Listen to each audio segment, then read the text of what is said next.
네, 안녕하세요. 한 주간도 평안하셨습니까? 오늘도 수요 성경 공부 사도신조 2부 세 번째 공부 시작하도록 하겠습니다. 전능하사 천지를 만드신 하나님 아버지를 내가 믿사오며 무슨 뜻입니까? 나는 하나님께서 나와 모든 창조물들을 만드셨다는 것을 믿습니다. 하나님이 나에게 몸과 영혼, 눈, 귀, 모든 지체, 이성, 감각을 주셨으며 그것들을 돌보고 계십니다. 하나님은 또한 나에게 옷, 신발, 음식, 음료, 집, 가정, 아내, 자녀, 땅, 동물, 그리고 내가 가진 모든 것을 주셨습니다. 하나님은 나의 몸과 생명을 지탱하기에 필요한 모든 것을 풍성하게 매일 공급해 주십니다.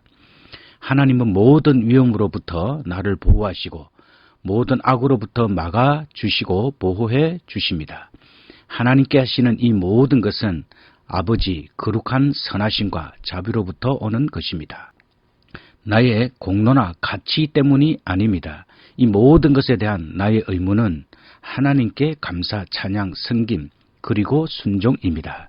이것은 매우 확실한 진리입니다. 어떤 경우들에 있어서 우리는 우리 죄들의 결과로서 우리 자신들에게 고통을 가져옵니다. 야고보서 4장 1절과 2절 말씀에 보면 너희 중에 다툼이 어디로 쫓아나느뇨? 너희 지체 중에서 싸우는 정욕으로 쫓아난 것이 아니냐?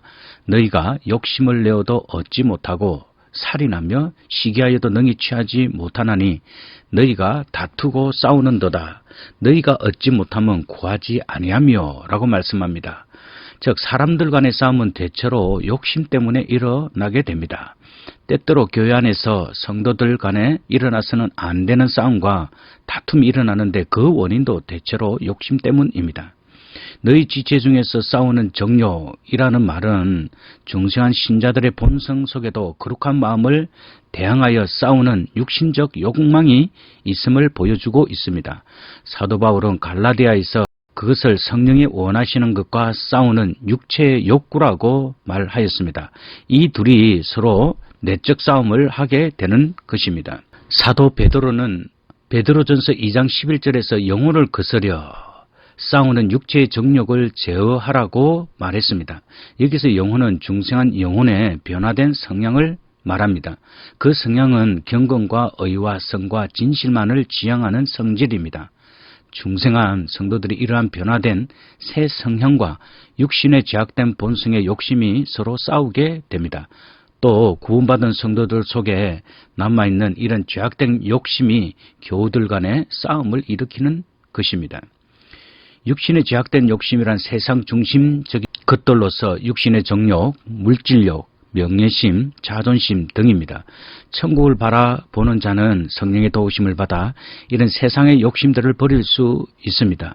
천국은 하나님의 은혜의 선물이며 성도는 자신을 부정하고 빈 마음으로 그것을 감사히 거저 받게 됩니다. 성도의 순종은 결코 대가를 바라는 순종이 아니고 하나님의 크신 은혜에 응답하는 감사의 순종이어야 합니다.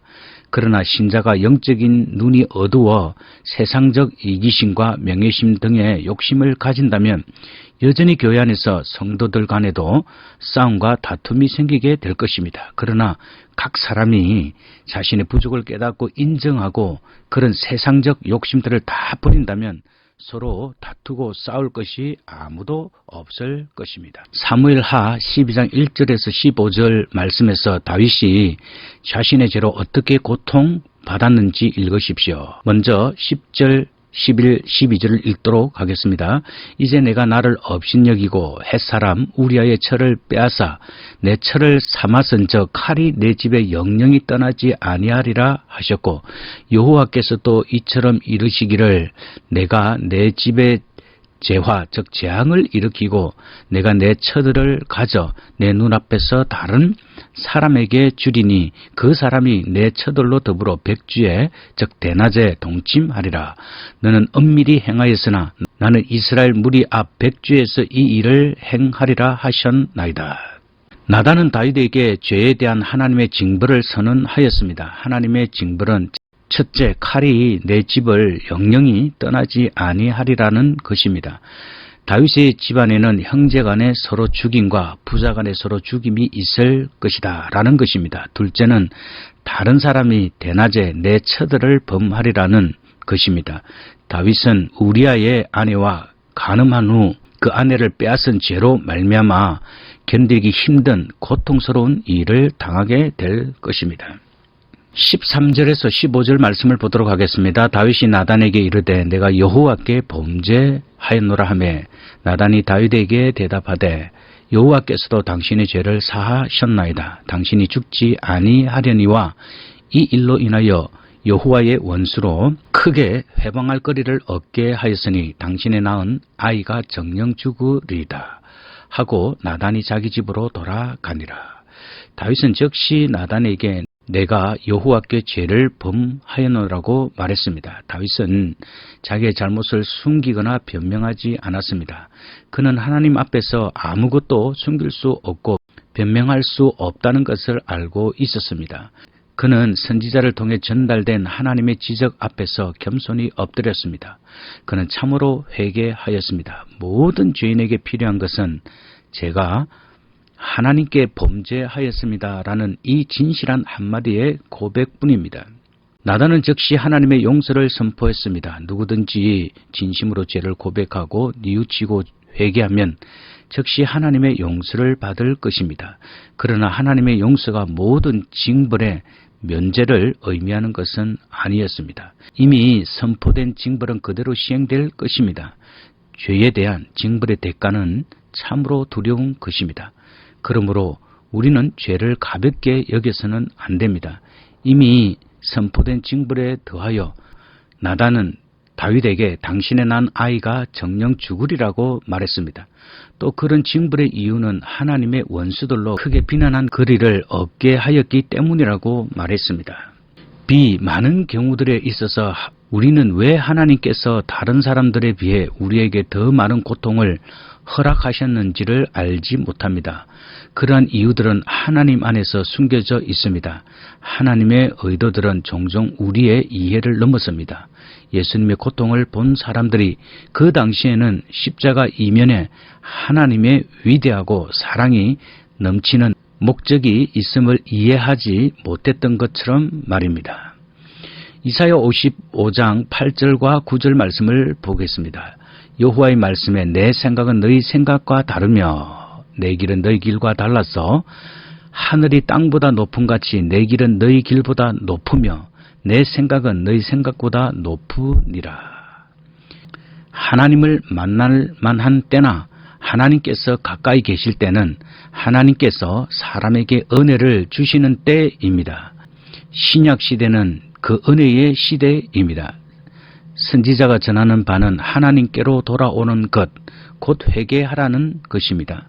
하나님 없이 살던 자들은 그 길과 그 생각, 즉 그들의 불경건한 생활 방식과 죄악된 사고 방식을 다 버리고 하나님께로 돌아와야 합니다. 그러면 하나님께서는 그들을 긍휼히 여기시고 모든 죄를 너그러이 용서하실 것입니다. 하나님의 생각과 하나님의 길은 사람들의 생각과 사람들의 길과 다릅니다. 하늘이 땅보다 높음같이 하나님의 생각은 사람의 생각보다 높고 하나님의 길은 사람의 길보다 높습니다. 신명기 29장 29절에 보면 오묘한 일은 우리 하나님께 속하였거니와 나타난 일은 영구히 우리와 우리 자손에게 속하였나니 이는 우리로 이 율법의 모든 말씀을 행하게 하심이니라. 우리는 하나님의 깊은 뜻을 다 알 수 없습니다. 우리가 아는 것은 단지 드러난 일들 뿐이며 또 그 일들을 통해 우리가 알 수 있는 것은 하나님의 뜻은 우리가 율법의 모든 말씀들을 행해야 한다는 것입니다. 하나님의 율법의 기준에서 볼 때 인류는 하나님의 저주 아래 있습니다. 하나님의 모든 율법을 항상 행치 않는 모든 사람은 하나님의 저주 아래 있기 때문입니다. 갈라디아서 3장 10절에 보면 무릇 율법 행위에 속한 자들은 저주 아래 있나니 기록된 바 누구든지 율법책에 기록된 대로 온갖 일을 항상 행치 아니하는 자는 저주 아래 있는 자라 하였음이라 라고 말씀하고 있습니다. 그러나 예수 그리스도께서 오셔서 우리를 위해 십자가에서 대속의 죽음을 죽으셨고 우리는 하나님의 저주로부터 구원을 얻었습니다. 갈라디아서 3장 13절에 보면 그리스도께서 우리를 위하여 저주를 받은 바 되사 율법의 저주에서 우리를 속량하셨으니 기록된 바 나무에 달린 자마다 저주 아래 있는 자라 하였음이라. 구원은 죄와 죽음과 저주로부터 구원입니다. 그러나 하나님의 뜻은 여전히 율법의 준행입니다. 우리와 우리 자녀들은 언약의 책인 신구약 성경의 모든 교훈을 믿고 행하여야 합니다. 율법을 행할 능력이 우리에게 없지만 우리 속에 오신 성령께서는 우리를 도우십니다. 또 우리는 율법을 행할 때 복과 형통을 기대할 수 있습니다. 우리는 우리의 고통과 슬픔을 하나님께로 가져가야 하며 그리스도의 고통에 참여할 때 즐거워하고 하나님의 도움을 위해 기도하고 고통당하는 자들을 돌보고 우리 자신과 다른 이들을 하나님의 자비로운 손으로 이끌어야 합니다.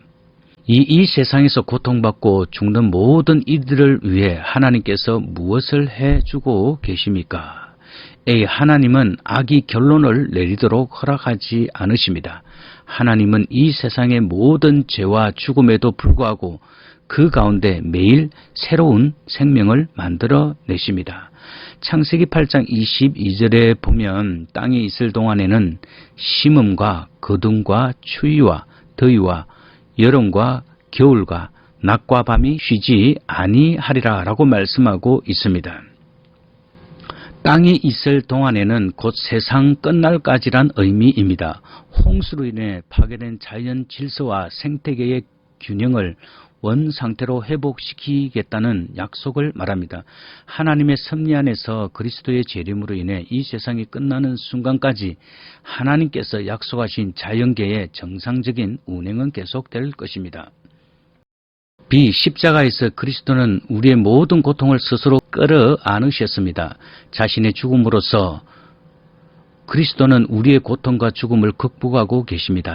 자신의 죽음에서 부활 가운데 그리스도는 자신을 믿는 고통하고 있는 이들을 포함한 모든 이들에게 영원한 생명을 주십니다. 로마서 5장 8절에 보면 우리가 아직 죄인 되었을 때에 그리스도께서 우리를 위하여 죽으심으로 하나님께서 우리에 대한 자기의 사랑을 확정하셨느니라 라고 말씀합니다. 우리가 죄인 되었을 때 예수 그리스도께서 우리를 위해 죽으셨다는 사실은 얼마나 큰 사랑인가.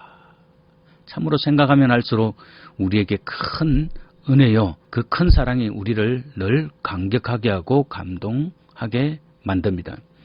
죄인들을 위한 예수 그리스도의 속죄의 죽음은 하나님의 크신 사랑의 확정이었습니다. 요한복음 3장 16절에서는 하나님이 세상을 이처럼 사랑하사 독생자를 주셨으니 이는 저를 믿는 자마다 멸망치 않고 영생을 얻게 하려 하심이니라. 할렐루야 아멘. 요한일서 4장 9절과 10절에서는 하나님의 사랑이 우리에게 이렇게 나타낸 바 되었으니 하나님이 자기의 독생자를 세상에 보내심은 저로 말미암아 우리를 살리려 하심이니라. 사랑은 여기 있으니 우리가 하나님을 사랑한 것이 아니요 오직 하나님이 우리를 사랑하사 우리 죄를 위하여 화목제로 그 아들을 보내셨음이니라. 요한복음 11장 25절에서는 예수께서 가라사대 나는 부활이요 생명이니 나를 믿는 자는 죽어도 살겠고 라고 말씀합니다. 몸의 부활과 영생은 하나님의 뜻입니다. 사람의 영혼은 불멸적입니다. 그것은 성경의 전체에 밝히 증거된 바입니다. 하나님의 뜻은 사람이 창조된 본래의 모습대로 죽지 않고 사는 것입니다. 그것은 몸의 부활과 영생으로 실현될 것입니다. 예수님은 부활과 생명이 되십니다. 그것은 첫째, 그가 하나님의 아들이시기 때문입니다. 그에게는 생명의 능력이 있습니다. 그는 죽은 자들을 살리셨고 그 자신이 죽은 지 3일 만에 다시 살아나셨습니다. 둘째, 그것은 그의 대속사역 때문입니다. 죄의 형벌은 죽음이었으나 그의 대속사역의 결과는 생명이었기 때문입니다. 예수 그리스도는 부활과 영생이십니다. 따라서 예수께서는 나를 믿는 자는 죽어도 살겠다고 말씀하셨습니다. 그를 믿는 자는 복된 부활과 영생에 참여하게 됩니다. 또 예수님은 무릇 살아서 나를 믿는 자는 영원히 즉 결코 죽지 아니하리라고 말씀하셨습니다. 또 예수님은 무릇 살아서 나를 믿는 자는 영원히 즉 결코 죽지 아니하리라고 말씀하셨습니다. 그러나 그것은 우리가 살아있을 때 믿어야만 그 생명에 참여함을 말씀하신 것입니다. 죽은 후에는 기회가 없습니다. 그러나 사람이 살아서 그를 믿으면 몸의 복된 부활과 영생에 참여하게 됩니다. 또 그를 믿는 자는 순종하게 됩니다. 물론 사람이 그를 믿는 것은 하나님의 전적인 은혜이기도 합니다. C. 하나님은 은혜로운 목적들과 교회의 안녕들을 위해 모든 일을 하고 계십니다. 우리가 언제나 그것을 볼 수 있는 것은 아니지만 말입니다. 창세기 50장 20절에 보면 그 위대한 요셉의 신앙 고백이 있습니다. 당신들은 나를 해하려 하였으나 하나님은 그것을 선으로 바꾸사 오늘과 같이 만민의 생명을 구원하게 하시려 하셨나이다. 참으로 요셉의 위대한 신앙을 읽을 수 있는 말입니다. 바울은 로마서 8장 28절에서 하나님을 사랑하는 자, 곧 그의 뜻대로 부르심을 입은 자들에게는 모든 것이 합력하여 선을 이루느니라고 하였습니다. 형들이 요셉을 해하려 하여 그를 애굽의 종으로 판 것은 분명히 큰 죄악이었습니다. 사람이 선과 악을 분명히 분간하고 판단하는 것은 필요합니다. 그러나 사람이 비록 악을 행하였을지라도 하나님께서는 그들의 악한 일을 바꾸셔서 야곱의 자녀들의 생명을 구원하는 선한 일이 되게 하셨습니다. 로마서 5장 3절과 5절에 보면 다만 이뿐 아니라 우리가 환난 중에도 즐거워하나니 이는 환난은 인내를, 인내는 연단을, 연단은 소망을 이루는 줄 알미로다. 소망이 부끄럽게 아니함은 우리에게 주신 성령으로 말미암아 하나님의 사랑이 우리 마음에 부은 바 됨이니 라고 말씀하고 있습니다. 의롭다 하심을 얻은 성도는 평안할 때만 즐거워하는 것이 아니고 환난 중에도 즐거워합니다. 그것은 환난은 인내를, 인내는 연단된 인격을, 연단된 인격은 소망을 이루기 때문입니다. 환난이 성도의 신앙 인격을 단련하여 몸의 부활과 천국과 영생에 대한 그의 소망을 확실하게 만들기 때문에 성도는 환난 중에도 오히려 기뻐할 수 있습니다. 성도의 소망이 확실한 까닭은 하나님께서 우리에게 주신 성령으로 말미암아 하나님의 사랑이 우리 마음에 부은 바 되었기 때문입니다. 성령께서 우리 속에 오심은 하나님의 사랑이 우리 마음에 부어진 것과 같습니다. 우리 안에 오셔서 영원히 거하시는 성령께서는 하나님께서 우리를 사랑하셨다는 표시이며 확정입니다. 이제 우리가 잘 아는 로마서 8장 28절과 29절 말씀을 다 같이 한번 큰 소리로 읽어보겠습니다. 우리가 알거니와 하나님을 사랑하는 자, 곧 그 뜻대로 부르심을 입은 자들에게는 모든 것이 합력하여 선을 이루느니라. 하나님이 미리 아신 자들로 또한 그 아들의 형상을 본받게 하기 위하여 미리 정하셨으니 이는 그로 많은 형제 중에서 맏아들이 되게 하려 하심이니라. 하나님께서 회개시키시고 믿게 하시고 하나님을 사랑하게 된 성도들에게 모든 것이 합력하여 선을 이루게 만들어 가십니다. 모든 것은 성도들에게 일어나는 모든 일을 가리킵니다. 그것 안에는 낙심할 만한 일도 있고 실패한 일도 있고 심지어 실수하고 범죄한 일도 있을 것입니다. 그러나 그것들조차도 선을 이루는데 하나님께서는 사용하십니다. 선은 1차적으로 성화를 가리킵니다. 성도의 일생은 영적 훈련과 성장의 과정, 즉 성화의 과정인 것입니다. 사람은 본래 하나님의 형상대로 창조되었으나 범죄함으로 그것을 상실하였고 이제 구원으로 그것을 회복하는 것입니다. 하나님의 아들의 형상은 죄 없는 거룩한 형상입니다. 그리고 또한 이 말씀은 예수께서 많은 형제 중에 맏아들이 되셨다고 말씀하고 있습니다. 참조, 하나님은 그 목적 가운데 십자가들과 고통들로 이 세상이 시작되기 전 하나님이 선택하신 모든 일들이 성자의 형상을 따르도록 정하셨습니다. 예수님의 십자가는 모든 이들의 복을 위하여 함께 역사할 것이고 하여야 합니다. 왜냐하면 그들은 하나님의 목적에 따라 부름을 받았기 때문입니다. 로마서 8장 28절, 29절, 35절, 38절, 39절을 보십시오. 예수께서 다시 오실 때 하나님은 자신의 자녀들을 모든 고통으로부터 자유롭게 하실 것이며 그 자녀들과 함께 모든 창조세계를 자유롭게 하실 것입니다.